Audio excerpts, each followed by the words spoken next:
여러분, 권리금이라 쉽게 말하면 뭐 영업시설을 해놨잖아요. 또 거래처도 갖고 있죠. 또 신용도 이렇게 놨습니다. 또 영업하는데 노하우도 있어요. 여기에 따라 장소가 또 어디에 있는지에 따라서 이점이 있습니다. 이런 것을 통틀어서 금전적 가치로 나타낸 것이 권리금입니다. 권리금. 그러니까 이 권리금도요, 2015년에 상가임대차 보호법이 만들어지면서 법으로 보호받습니다.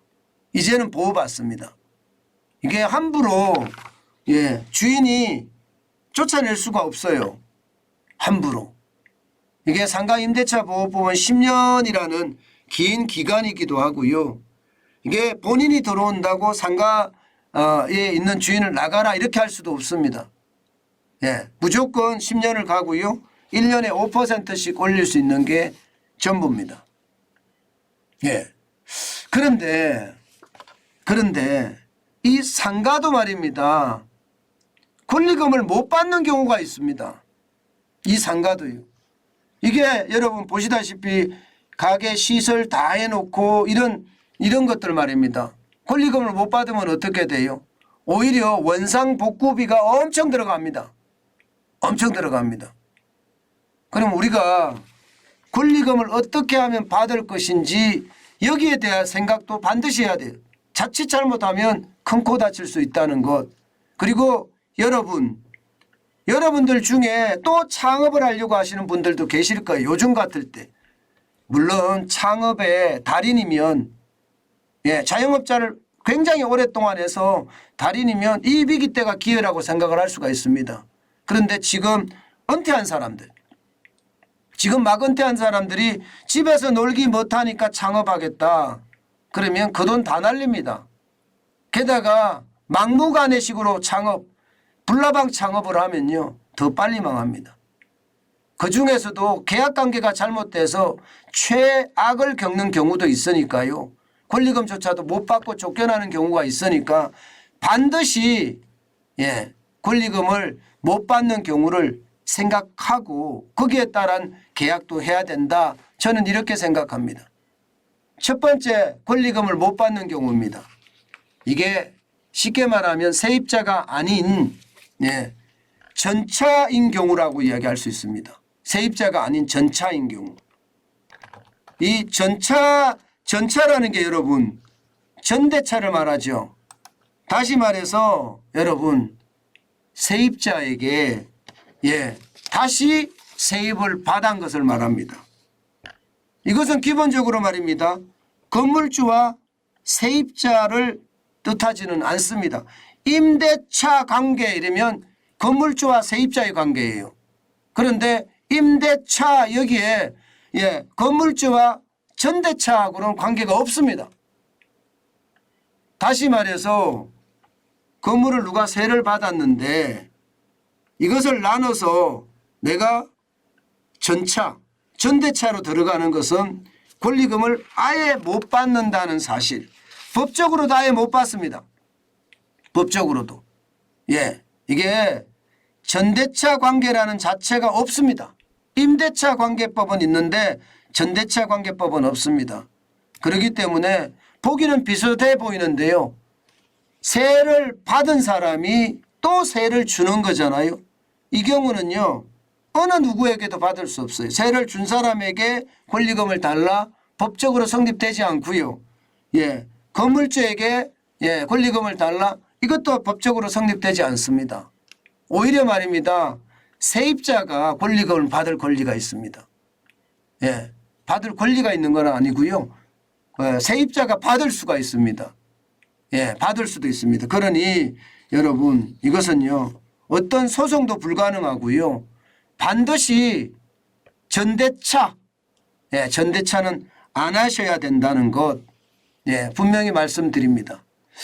제가 이만큼 말입니다. 전대차가 위험하다는 이야기를 여러분께 드리고 있는 겁니다.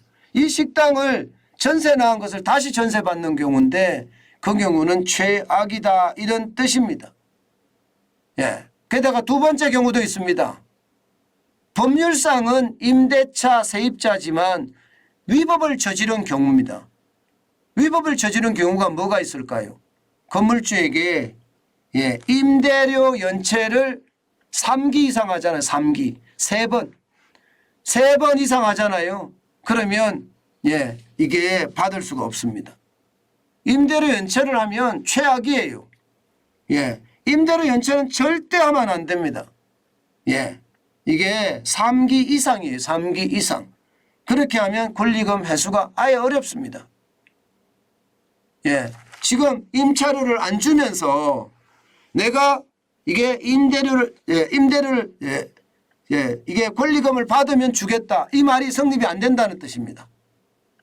성립이 안 된다. 3개월이 넘으면 안 된다는 뜻이에요. 근데 많은 사람들이 이게 착각하는 경우가 많거든요. 그러면 큰일 납니다. 이게 권리금이라는 게 여러분 시설이라든가 또 이게 단골이라든가 여기에 나의 노하우라든가 이런 것들이 다 거기에 숨어 있는데 못 받는 경우는 진짜 심각하잖아요. 이렇게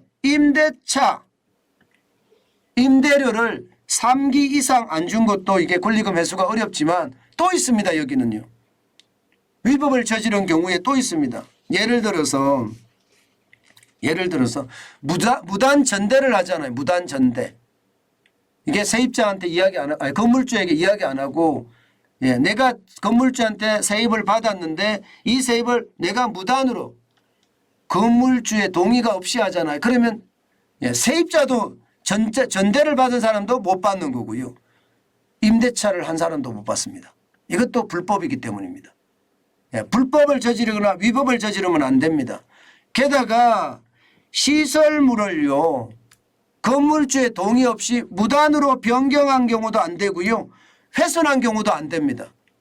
참 이연령 비연령입니다. 그렇기 때문에 이게 건물주하고 아주 긴밀하게 상의를 해야 되고요. 그런 것을 계약서 안에 명시를 해야 됩니다. 그렇지 않고 무작정 이게 덜컥 계약을 하잖아요. 그러면 그에 대한 위험성이 굉장히 따른다는 것 반드시 아셔야 됩니다.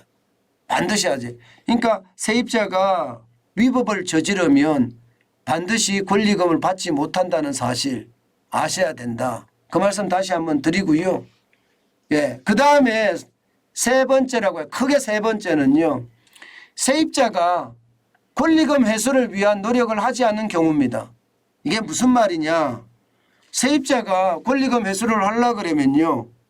이게 쉽게 말하면 새로 임대가 들어오는 사람을 소개를 시키면서 그 새로 임대가 들어오는 사람에게 권리금을 받아서 나갈 수 있는 거잖아요. 그죠? 그런데 가만히 있어요. 그리고 이게 새로 거기에 임대를 받으려고 하는 사람이 없어요. 그럼 권리금 당연히 못 받습니다. 당연히 못 받아요. 받는 경우도 있기는 있습니다. 어떤 경우가 있느냐 하면요. 내가 세입을 살고 있는데 다른 사람이 세입을 들어온다고 했어요. 가격도 리저너블하고 이유가 있고 이거 충분히 가능해. 그런데 건물주가 반대해. 나는 그런 세입자 안 받을래. 이 경우는 말입니다. 법적으로 건물주한테 세입자 그 권리금을 받을 수가 있습니다. 물론 손해배상 청구 소송을 해야 되겠죠. 이게 기본적으로 세입자는요. 계약 기간이 끝나기 전 6개월 전부터 신규 세입자를 건물주에게 추선해야 한다는 그런 규정이 있습니다. 6개월 전부터. 누가 들어온다고 하면 그러면 권리금을 받을 수 있다는 거예요. 그런데 6개월 전부터 안 했다 이러면 권리금을 받을 수 없다는 이야기죠. 저는 권리금이라는 게 진짜 중요하다고 생각을 하는데요. 왜냐하면 내가 인테리어도 하고 시설도 하고 또 단골도 많이 확보해 놨기 때문에 이게 그래서 법적으로 이제 인정까지 해주는 경우거든요. 그런데 자칫 나의 실수로 권리금 회수를 못하는 경우가 생길까. 자, 그런 게 굉장히 두렵기도 합니다. 여러분 반드시 말입니다. 반드시 이 세 가지는 굉장히 명심해야 됩니다. 세입자가 권리금을 회수하기 위한 6개월 전부터 노력을 해야 된다 하는 거하고요. 예, 이게 위법을 하지 않아야 됩니다. 임대차라고 하더라도요. 임대차 관계라고 하더라도요. 게다가 전차를 하면 안 된다. 이게 전차하는 경우가 종종 있습니다. 세입자에게 건물을 일부 받아서 하는 경우가 있는데 그런 경우는 굉장히 어렵다. 이런 말씀 다시 한번 올립니다. 제가 오늘 권리금 관계를 여러분들에게 이렇게 집중적으로 말씀을 드리는 이유는요.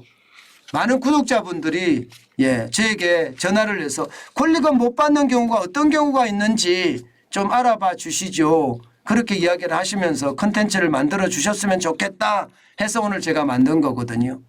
많은 자영업자분들이 이 관계를 잘 몰라서 권리금이 사라지는 그런 경우를 많이 본다고 합니다.